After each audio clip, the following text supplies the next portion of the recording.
I obviously know all the institutional investors in this deal. We all look like idiots. Let's put that on the table, okay? We relied on each other's due diligence, but we also relied on another investment theme that I felt drove a lot of interest in FTX. Sam Bankman-Fried is an American. His parents are American compliance lawyers. There were no other American large exchanges to invest in if you wanted to invest in crypto as an infrastructure play. Shark Tank star Kevin O'Leary said that FTX, a defunct cryptocurrency exchange, paid him just under $15 million to serve as its spokesperson approximately a year ago. Surprising? Well, no. O'Leary discussed his participation with FTX and Sam Bankman-Fried in an interview with CNBC on Thursday. According to the well-known Canadian venture capitalist, they all relied heavily on each other's due diligence, as did major institutional investors. Almost exclusively due to SBF and his parents' American citizenship as American compliance lawyers, they made investments. His words remind me of what MicroStrategy's Michael Saylor said about why large institutional participants have such faith in an unregulated offshore exchange during a recent discussion with PBE podcast. Most VCS, according to Saylor, just wanted to jump on the next big cryptocurrency trend without completing the research. And Kevin O'Leary's remarks in the CNBC interview provide further evidence that O'Leary also talks about his experience with cryptocurrency in the interview, from calling the sector rubbish in 2017 to investing more than $10 million in FTX on top of his other cryptocurrency holdings. Please follow the film through to the conclusion, as we also include responses from Changping Zhao, CEO of Binance, and some critical tweets from SBF directed at CZ before we take you for this highly explosive interview on the FTX collapse. Please use the like button, subscribe, and comment buttons below to support the channel's expansion and ensure that this video reaches as many people as possible. I recall that conversation, calling it garbage, right here on this show in 2017. That was a time when a New York hotel was being tokenized here, and I was looking at that, and the regulator let me know they were not happy with that idea. And that's when I stepped away from this, because clearly the regulatory environment was not prepared. Then facts changed. I saw the Canadians issue the first ETF with Bitcoin as the underlying, ethereum, then Switzerland opened up, then Australia opened up. And then I said, wait a second, world's changing, I got to be an investor. And that started my journey. I'm an investor in the largest regulated exchange in Canada, called WonderFi. The wallets are called BitBuy. We're regulated by the OSC. I have my accounts up there. Right. But I felt that getting involved, when I was approached with Sam Bankman-Fried, that I could get an inside seat on what was considered then. And I got to tell you, the institutional interest in FTX on the U.S. equity was unbelievable. The amount of people that approached me saying, how do I get a piece of this deal? And I said at that time, I am a paid spokesperson. I cannot bring you in as an LP. Not a single dollar that I lost is anybody else's money except mine. That's important for me, because that's an issue. How much were you paid?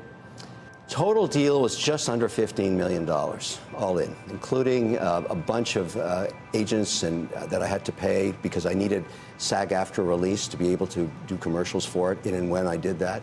I put about $9.7 million into crypto. I think that's what I've lost. It's all at zero. I don't know, because my account got scraped a couple of weeks ago. All the data, all the coins, everything. So then I lost the money I invested in the equity as well. Those are zeros too. It was not a good investment, Andrew, okay? I don't make great investments all the time. Luckily, I make more good ones than bad ones, but that was a bad one. I obviously know all the institutional investors in this deal. We all look like idiots. Let's put that on the table, okay? We relied on each other's due diligence. Look, at the end of the day, to say that there was no CFO is also a bit of a falsehood. This was a nascent industry with a disruptor at its helm, creating positions that didn't have traditional names, okay? That's just the way it was. In retrospect, yes, it's a mistake. However, I feel obliged at this point to go to the end of this, particularly— What does that mean? It means that I need to find where the money went. I'm going to start with my own journey, with my own account. Bankman Freed reached out to me last Saturday, and I said, look, Sam, I am just one investor, but my account has a zero in it, and there are no accounting records. Where did the money go? And to the extent you can help me, tell me, point me in the direction, because I will, on behalf of every other shareholder, go find where this money is.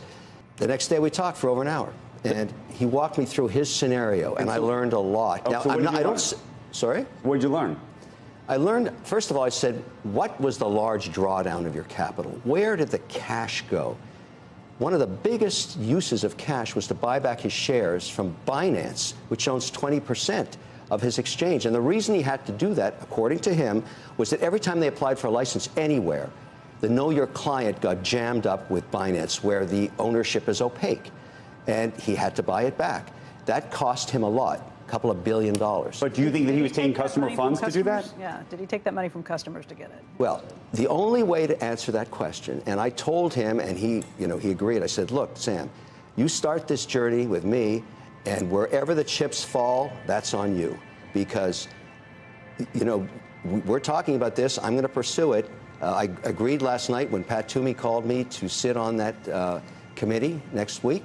I will be a witness there. You plan to testify? I've agreed to testify. He called me last night around 8 o'clock. I agreed to testify. In response to Kevin O'Leary's CNBC interview, Binance co-founder and CEO CZ has tweeted a number of times. A Chinese businessman in Canada responds to SBF and Kevin O'Leary's claims that suggest Binance may have contributed to the FTX collapse. Here are the tweets. The $15 million saved not only caused Kevin O'Leary to reconsider coin, but also put him in contact with a con artist after we left the FTX exchange in July 2021 after a hack. Since then, FTX has made investments totaling $5.5 billion in a wide range of business. In addition, FTX has spent money on Miami Stadium, various Super Bowl advertisements, baseball referees, and Formula One. You'd think that serving as the face of one of the biggest financial crimes in history would make Kevin O'Leary think twice before believing Sam and his word again. But based on his appearance on CNBC, it's clear that he hasn't. Despite his massive political donations, opulent real estate purchases, and reprehensible misuse of customer funds worse than losing $15 million. Also mentioned by CZ is Valerie's disregard for doing his homework before investing in the unsuccessful cryptocurrency exchange. Unlike O'Leary, CZ asserts that after investing in, Binance still performed due diligence. When they started to feel uneasy about SBF and Alameda Research, they left. CZ ends his tweets by reminding O'Leary that Binance has operating licenses in over 13 nations, including Poland, New Zealand, United Arab Emirates, Bahrain, South Africa, and Canada. He also urged O'Leary to consider SBF or a mirror while seeking for someone to blame for the FTX collapse. CZ's tweets have received over 1,600 replies, some of which are from SBF, proving that they couldn't have prevented FTX from applying for licenses.